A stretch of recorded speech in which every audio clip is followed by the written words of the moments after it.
Is it honest and is it ethical? We do not kick people to the streets. Hey, welcome to the video, everybody. This is Ted Thomas, the Tax Lien Certificate and Tax Deed Authority. And Ted's going to be addressing some feedback he's been getting about, am I the bad guy for taking somebody's house away? So, Ted, can you explain why is this a question that potential investors wrestle with? Well, folks, you don't know what you don't know. Now, I notice there's dozens of people, and you know them and I know them, and they have lots of opinions, okay? Now, when we go and check the facts on their opinions, sometimes they're a little embarrassed when they find out that they were wrong. So hold your opinion for a minute and let's think this thing out and let's learn a little bit about what we're talking about here. So America is a great country. It's a big country, but there's abandoned properties throughout the United States. There's blighted areas in every major city, whether it's Cleveland or St. Petersburg, Florida. It doesn't matter. Previous owners have walked away and they have abandoned real estate. All right, those are tax defaulted property. These owners rejected the property. What does that mean? It really means they've refused to pay their share of fixing the roads. They don't pay their share of the schools or the school teachers. They don't pay the police. They don't pay the fire department. And they don't pay the county employees. They just dump the property and they reject it and walk away. And that's not exactly how you think of it. But what does the county have to do? They've got this blighted property, a property that's not being taken care of, that's deteriorating. So the county treasurer and the tax collector, they confiscate the property. Hopefully, when they confiscate it, they can sell it and someone else will buy it. But if it's so deteriorated, nobody's going to buy it. If it's not a good property, nobody's going to buy it and return it to the tax roll. It's going to stay there and deteriorate. Now, this happens nationwide. Unfortunately, all the properties that people reject are not valuable enough for our investors to purchase them. So when our investors come along and they don't buy the junk, but they do buy properties that are used and abused, we should applaud them. We should say bravo. Why? Because they're putting properties back on the tax roll. Yes, they're trying to make a profit for themselves. Yes, they're trying to sell it and let someone else make some money. Yes, they're putting people back to work. Yes, they're putting it back on the tax roll. That helps everybody. But that isn't how the media talks about it, okay? So the problem begins with properties that are unsold at the tax defaulted auction. What's going to happen to them? They're going downhill rapidly. One property in a neighborhood can cause the whole neighborhood to go down. If you had a big barrel of apples and there's one bad apple in there, it can cause every one of those apples to go bad. It's the same thing with the neighborhood. The neighborhood will go down because of that bad property. Well, what happens to a property in its surrounding community when taxes go unpaid for an extended period of time? Well, we could pick out every major city. We could start with Cleveland. We could talk about New York City. We could talk about the Bronx. We could talk about Atlanta, Georgia. We could talk about Clearwater, Florida. We could talk about Houston. You could talk about Phoenix. All of the major cities, Los Angeles, Portland, they all have an area that's completely blighted. Sometimes it's 100 acres where properties are just going downhill and nobody's living there and people are abandoning. Now, if it's cold, people will go there and they'll cause fires. They'll go there and if it's moist and it's hot, then the properties are going to decay and they're going to have problems with mold. Okay, but they're going to continue to deteriorate. So these large subdivisions are just left. And what happens? There's crime, there's gangs, it gets ugly. The police can't maintain control of it. It just continues to get worse. It's full of vandals, full of weeds, full of animals that don't belong there. So what is the government doing? The government's not collecting any tax. All right, now think about an abandoned area in a city that you've driven by and said, oh, that's a shame. There's no income coming to the county. There's no tax income. So that means all the other taxpayers have to pay more because we still have to pay for the police, the fire department, the schools, the teachers. We have to pay all those things. But those properties aren't paying it. So what's going to change all this? Well, the honorable taxpayers are doing all they can. So now what's happening to the county? The county is completely conflicted. They don't know what they're going to do. It doesn't matter whether we're talking about South Florida or whether we're talking about Houston, Texas. It doesn't matter where we're talking about. What has to happen to these properties is they have to be bulldozed. They're going to have to bulldoze those properties.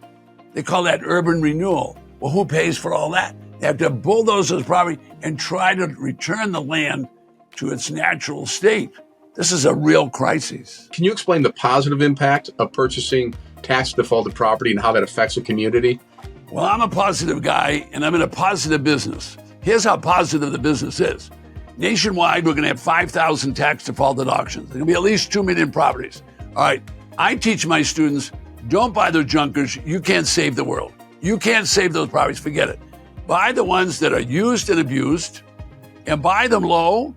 Buy them at the very lowest price you can, but don't buy them unless you know they have a pretty good value. In other words, a tax-assessed value. All right, that creates a margin between the purchase price and what you could possibly sell it for. Or maybe what you want to do, maybe you want to fix it and rehab it, but I say buy it and sell it to someone else.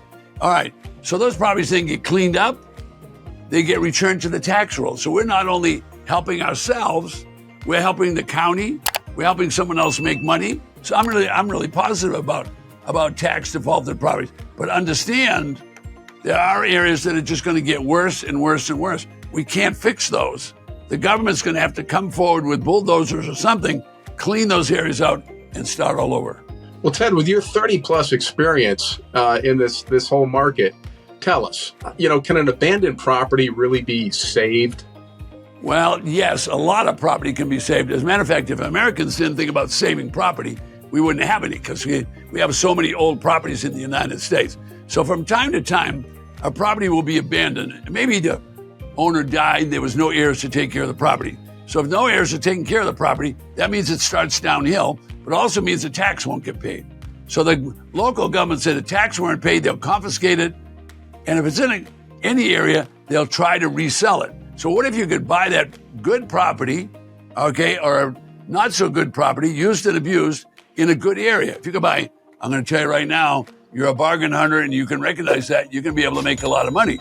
However, a lot of people don't know how to fix up property today. Most people don't know how to work with their hands like they did years ago. But if they do know how to do that and they can work with their hands and their back, and they can fix these properties up, they're going to make a lot of money because they can buy them low and then they can resell them. So fixing up the property is a skill.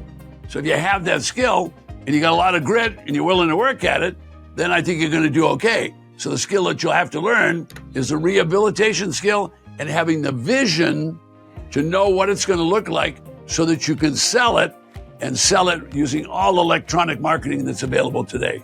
What advice would you give to an investor who's of the mindset that they're taking somebody's house away from them? Well, first of all, you're not taking a property away from anybody. You don't have the power to do anything like that. What you have the power to do is you have the power to buy it from the local government at a low price and then in turn rehabilitate it. And then if you're good at this and you rehabilitate it and you have a marketing plan and you know how to advertise it on all the different sites and you know how to use Craigslist and you know how to use eBay, what if you fixed the property up and then had a drone take pictures of it, put it on eBay? The rest of the world could see it there. What if you use Facebook Marketplace? What if you use a multiple listings or all of those things? So all you did is you just cleaned up and fixed the property up, but you marketed it. There's plenty of other people that would like to have that property. Lots of people would like to have that property. So investors are solving a big problem. They're making money for themselves. What's wrong with that?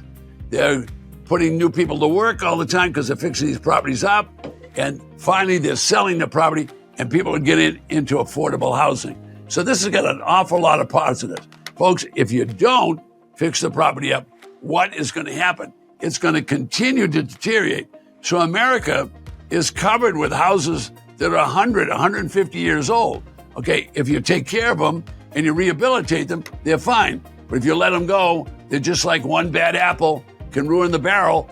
Well, one bad apple could be one bad property in a neighborhood, and the whole neighborhood could end up being bad property. So you don't want that to happen. Real estate is all about location, location, location. So let me end this particular part by saying this. I'm fond of telling people you can fix up a property, but you can't fix up the neighborhood. So buy rough-looking properties, used and abused, and buy them and know what you're going to do with them, or sell them to someone that can do what should be done to them, but buy them in good locations with good neighborhoods. I often say you can fix the property, but you can't fix the neighborhood. So my final thought is this. Historic neighborhoods are important. Okay, there's people that want to maintain these classic neighborhoods. All right, that's not the business we're in, but I can tell you, the state's putting money into those neighborhoods, the city's putting money into those neighborhoods, the county's putting money in, and there's lots of people that want to live in that historic district. So those are neighborhoods and neighbors that are dedicated to maintaining the history of the United States. If you're watching this video, you should know that Ted's team always has their eye in the comments section below. So if you have a question for Ted, leave it there. You'll get an answer. While you're down there, please like this video and subscribe to Ted's channel.